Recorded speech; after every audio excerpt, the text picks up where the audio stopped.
Let your breath settle. Let your shoulders drop. And let the quiet story of another time begin to unfold around you, like a dim courtroom seen through gentle candlelight. Tonight, we drift into the calm, slow-moving history of one of the most extraordinary legal battles in American life. A moment when patience, law, and quiet determination finally brought the most powerful mafia leaders in the country into a single courtroom. This is the story of the Commission Trial, a story not of sudden drama, but of steady discovery, gentle persistence, and the slow unraveling of an empire that had once seemed unshakable. Let the night soften around you as we step into the dreamlike past. In the early decades of the 20th century, organized crime operated like a great shadowed tree, its roots hidden beneath neighborhoods, its branches spreading quietly across cities, its leaves whispering with every quiet transaction made in the dark. At the center of this tree was something few outside the underworld knew existed: a secret governing council known simply as the Commission. Created in the early 1930s by the visionary mind of Lucky Luciano, the Commission was designed to prevent needless violence and to stabilize the delicate balance between New York's 5 families and other mafia organizations across America. Meetings were rare. Decisions were made quietly. Disputes were resolved far from public view. And for decades, the FBI barely knew it existed. The Mafia had mastered the art of existing just below the surface. Never too visible, never too loud, never too easy to trace. But as time passed, the quiet layers of secrecy began to thin, and the patient eyes of the FBI started to see the outline of something larger than the individual families. A system of governance, a hidden council, a commission. The years that followed moved like long, slow tides. Agents listened, they watched, they waited. There was no rush, no dramatic chase, only the stillness of a long investigation building piece by piece. Wiretaps captured fragments, a sentence here, a name there, a casual remark that hinted at deeper truth. Surveillance gathered movements, a meeting at a restaurant, a visit to a social club, a quiet exchange in the back of a deli. Informants trickled in, some seeking protection, others tired of the endless fear, others worn down by the weight of their lives. Gradually, a picture formed. A picture of bosses who governed the Mafia as calmly and confidently as business executives. A picture of votes, rules, alliances, and consequences.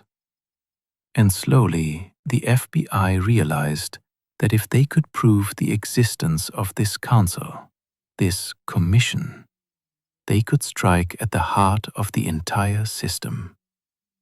But proving the existence of a secret organization that never wrote anything down, never spoke openly, never left a trace, was a task that required a different kind of strength.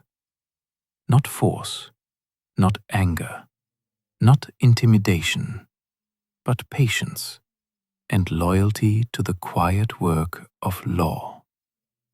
In the early 1980s, a young, determined prosecutor in New York named Rudolph Giuliani began to focus on the top bosses of the 5 families. He believed they could be prosecuted not as separate individuals, but as a single ruling body, a board of directors for organized crime. To do this, he relied heavily on the RICO Act, a law designed to dismantle criminal organizations by proving the pattern of activity behind them. But to charge the commission, the government needed something rare: proof that these bosses were working together to control a wide range of illegal enterprises. And so the slow work continued.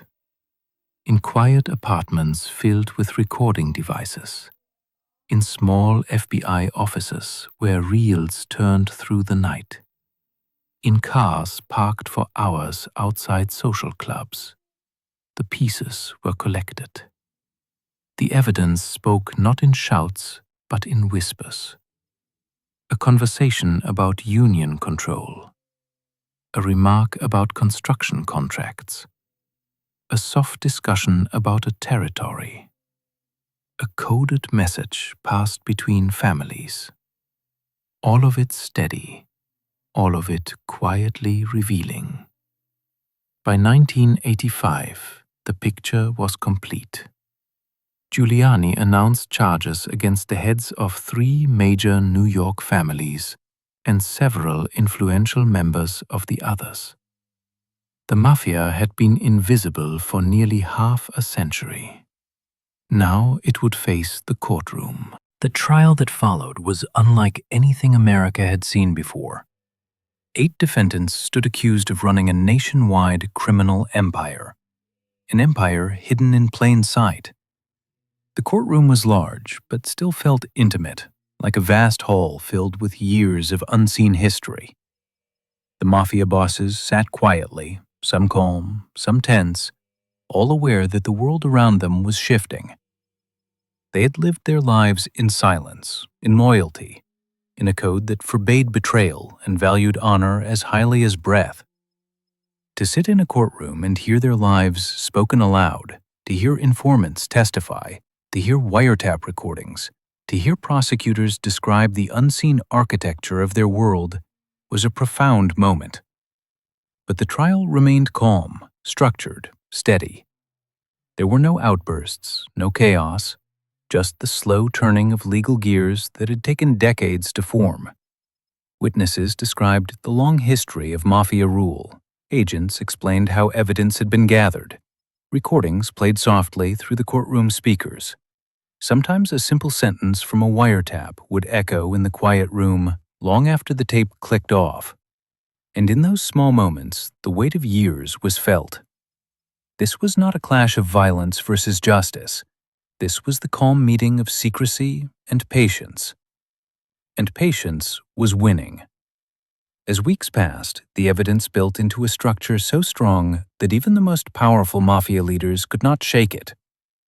The defense argued that the commission did not exist, that the Mafia was not organized, that the tapes were misunderstood, that the informants were mistaken.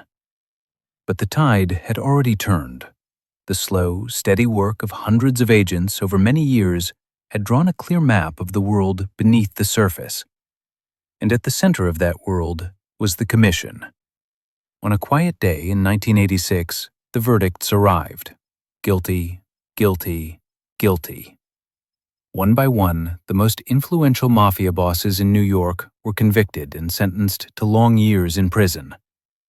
The quiet empire built in the early decades of the 20th century now trembled. The commission, the hidden council that had governed organized crime for half a century, was effectively dismantled. And though the Mafia did not vanish entirely, its structure had been shaken in a way it would never fully recover from. Tonight, as you listen, you may feel the slow rhythm of time passing, the way history moves quietly, never rushing, never pushing, just flowing as steadily as a long, deep breath. The commission trial was not about spectacle. It was about steady persistence, about the quiet power of law, about the strength of patience over secrecy. It reminds us that the strongest forces in history are often the softest: observation, dedication, and time. Let that thought soothe you. Let the calmness of the past wash over your mind. Let your breath soften, your eyes grow heavy, and your thoughts drift quietly, like paper files closing gently in an empty room. The story is finished. The courtroom is silent, and the night is peaceful. Sleep well beneath the gentle glow of history's quiet wisdom.